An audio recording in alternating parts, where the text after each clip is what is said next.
Les affaires judiciaires avec Radio Capitole Grand Reportage, c'est maintenant. Je lui ai dit maintenant tu rentres. Il m'a dit attends, je raccompagne Jordan. Ils se sont assis à la pierre, ils ont discuté. J'ai repris un café, je me suis remis à la fenêtre pour fumer une cigarette. Et là, plus personne. Je dis peut-être il est en bas, il remonte aux escaliers ou à l'ascenseur où ils discutent. Et après, je me suis dit, il est peut-être rentré chez Jordan et il passe la nuit, comme c'est nos anciens voisins. Et arrivé début d'après-midi, je me suis dit, ils sont peut-être partis à la Gay Pride. J'entendais le bruit, mais ça m'inquiétait quand même qu'ils n'étaient pas rentrés. J'ai commencé à aller voir en milieu d'après-midi les voisins.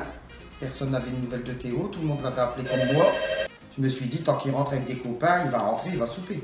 Je m'attendais à le voir vraiment dimanche. C'est pour ça que j'ai attendu un peu. Parce que j'entendais les bruits de la Gay Pride, après j'ai vu les gens remonter. Et c'est là que j'ai commencé à m'inquiéter. J'ai commencé à re-questionner dans la rue, qui a vu Théo, personne.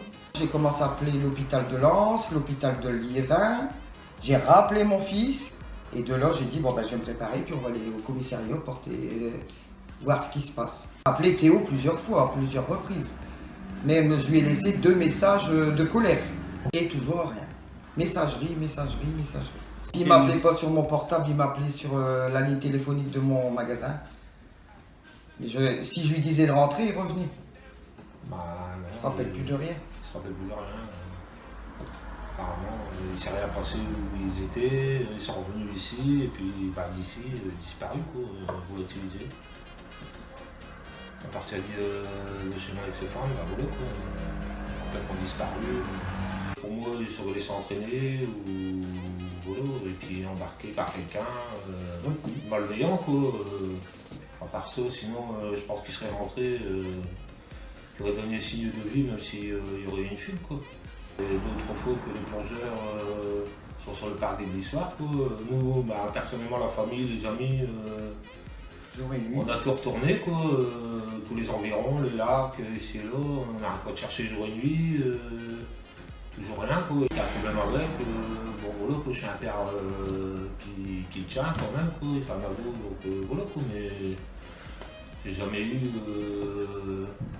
d'embrouille avec, Il n'y a rien qui est disparu, il est parti sans carte d'identité, sans argent, sans rien, sans vêtements, sans rien, et c'est volatilisé comme ça, on fait pas une fuite comme ça, pour moi on prépare, on prend un sac, on met des petites bricoles, perso dedans, on s'imagine des choses qu'on ne devrait pas, mais bon, là ça commence à faire long, donc... On est très inquiets. On voudrait bien passer un message comme quoi, s'il y a quelqu'un qui le retient ou qui que ce soit qui a une information importante à nous fournir, on est prêt à tout pour la prendre, puis retrouver notre garçon, Et on lui dit qu'on l'aime très fort et qu'il nous manque énormément. Ouais. Qu'il nous revient vite. À toute la famille. Quoi qu'il a fait. C'était le grand reportage Les affaires judiciaires sur Radio Capitole. On se retrouve juste après.